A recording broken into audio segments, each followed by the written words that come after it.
Hello friends, my name is Anthony sir and you are welcome to our YouTube channel English Grammar with Anthony sir। यहाँ पर आपको Maharashtra board, state board, CBSE board, English grammar, competitive exam के related हर एक प्रकार का English material आपको मिल जाएगा। तो आप प्लीज हमारी चैनल सब्सक्राइब कीजिए और अपने दोस्तों के साथ शेयर कीजिए।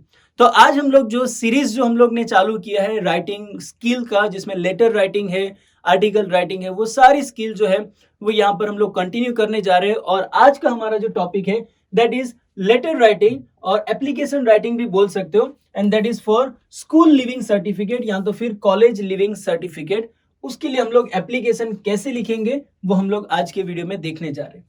तो आइए हम लोग शुरुआत करेंगे। वीडियो की शुरुआत से लेकर अंत तक आप हमारे साथ बने रहिए तो ये आपको पूरी तरह से समझ में आएगा। Okay, application for school leaving certificate और college leaving certificate is written to get this document from the institute. मतलब इसका पर्पस क्या होता है कि ये जो डॉक्यूमेंट होता है वो तुम्हें स्कूल में से मिले या तो कॉलेज में से मिले, इसलिए तुम्हें एक रिक्वेस्ट के तौर पे तुम्हें ये लेटर लिखना होता है।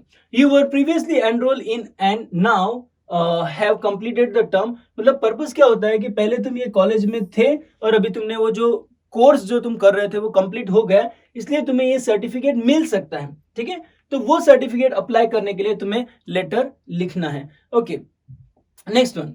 जनरली वो लोग स्कूल की ओर से तुरंत दे देते हैं, पर कभी कभार वो लोग एक्सपेक्ट करते हैं कि तुम स्कूल लिविंग सर्टिफिकेट दो। और अगर तुमने बीच में से ही तुमने स्कूल छोड़ दिया है तो तुम्हें वहां पर बीच में अप्लाई करके वो सर्टिफिकेट लेना होता है, जो तुम्हें दूसरी जगह पर एडमिशन के लिए हेल्प में आ सकता है। Now what is school leaving certificate, जो ऑलरेडी सब लोगों को पता है। स्कूल लिविंग सर्टिफिकेट और college leaving certificate is return document issued by the institution. मतलब स्कूल कॉलेजेस के द्वारा इश्यू किया जाता है where you were studying at that serves as a proof that you have left the school on account of various reason। okay, अलग अलग reason की वजह से तुमने वो स्कूल छोड़ा है, जिसमें बोल सकते हैं कि तुम्हारा कोर्स कंप्लीट हो गया है, या तो फिर तुमने बीच में ही छोड़कर दूसरा कोई कोर्स कंटिन्यू करने जा रहे हो, या तो फिर the institution doesn't offer further studies. मतलब इंस्टीट्यूशन में इसके आगे स्टडी नहीं है, इसलिए तुमको स्कूल लिविंग सर्टिफिकेट मिल गया है। उसका मतलब यह भी होता है कि हर एक क्लास के बाद तुम्हें स्कूल लिविंग सर्टिफिकेट नहीं मिलता है। इंस्टीट्यूशन जहां पर एंड होती है वहां पर तुम्हें school leaving certificate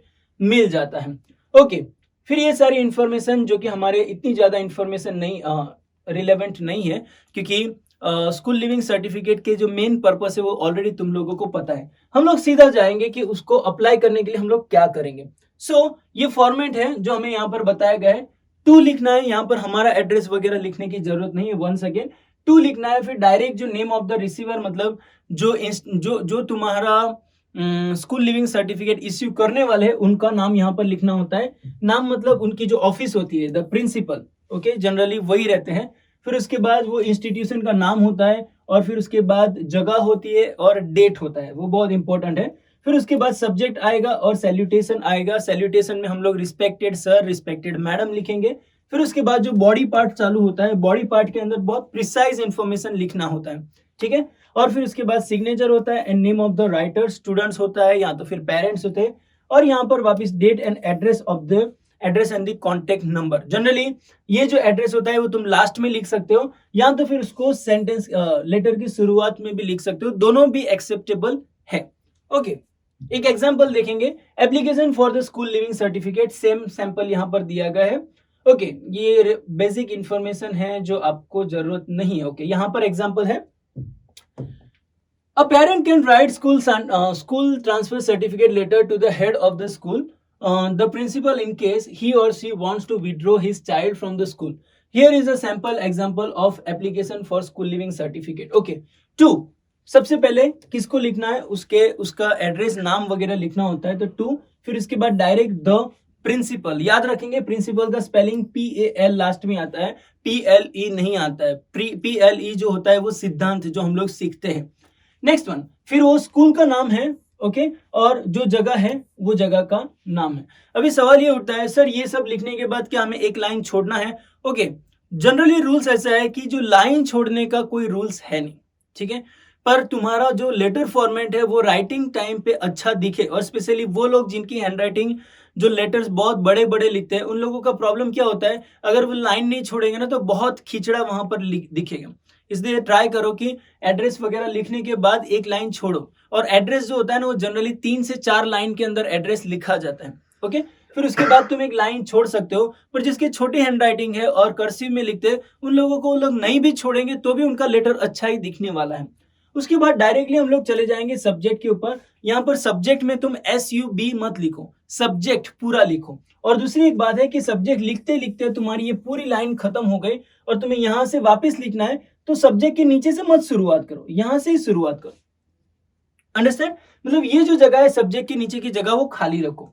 then application for school leaving certificate वो तुम्हें सब्जेक्ट वहां पर डायरेक्ट सेम जो इंस्ट्रक्शन दिया उसमें से ही तुम ले सकते हो। उसके बाद एक लाइन छोड़ के रिस्पेक्टेड सर और रिस्पेक्टेड मैडम वहां पर लिखना है, जो कि तुम्हारा सैल्यूटेशन है। और उसके बाद it is to state with immense modesty, यहाँ पर एक हम्बल रिक्वेस्ट के साथ तुम्हें अप्लाई करना होता है। And due honour that I am father of 2 daughters, तुम्हें तुम्हारा इंट्रोडक्शन देना होता है। Studying in your prestigious institution, जितने हो सके उतने पोलाइट वर्ड्स तुम इस्तेमाल कर सकते हो। और जनरली जो लेटर होता है, जो ऑफिशियल लेटर होता है, उसमें बहुत सबसे ज्यादा पोलाइट लैंग्वेज यहाँ पर इस्तेमाल की जाती है। My elder daughter is in 10th standard and her name is Muskan Gupta. Introduction दे दिया है, इतना इंट्रोडक्शन स्कूल के लिए काफी होता है, प्रिंसिपल के लिए।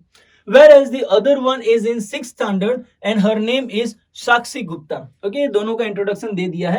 Ma'am, the nature of my job is not static. Okay, मेरा जो है जॉब है ना वो बहुत थोड़ा अलग है। I am army personnel, मैं आर्मी में काम करता हूँ। Hereby I am supposed to live with my family by 2nd of the next month. मतलब मैं जॉब की वजह से मैं अलग अलग जगह पर जाना पड़ता है और मुझे स्कूल भी बच्चों का चेंज करना पड़ता है। तो यहाँ पर रिक्वेस्ट कर दिया, मतलब ये पर्पस उन्होंने बता दिया कि क्या पर्पस है, मैं अप्लाई क्यों कर रहा हूँ।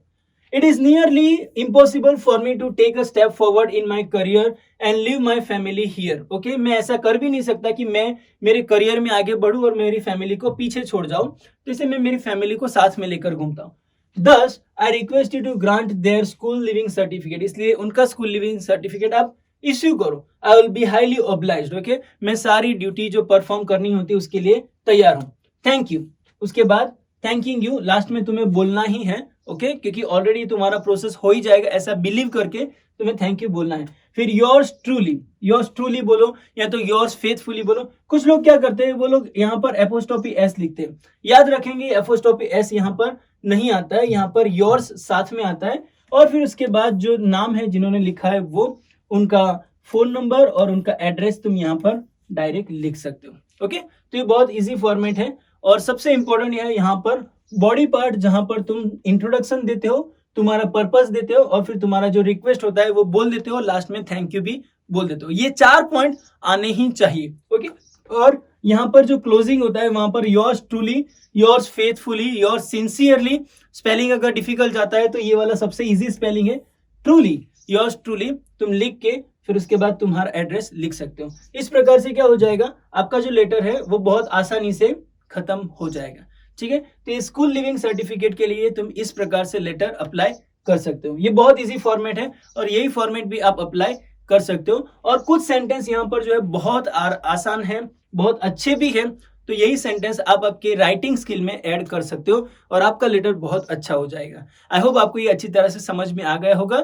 अगर आपको कुछ भी डाउट है तो आप प्लीज कमेंट में लिखकर हमें भेजिए, हम आपकी जरूर से सहायता करेंगे। आज के लिए बस इतना ही। Thank you so much, bye bye.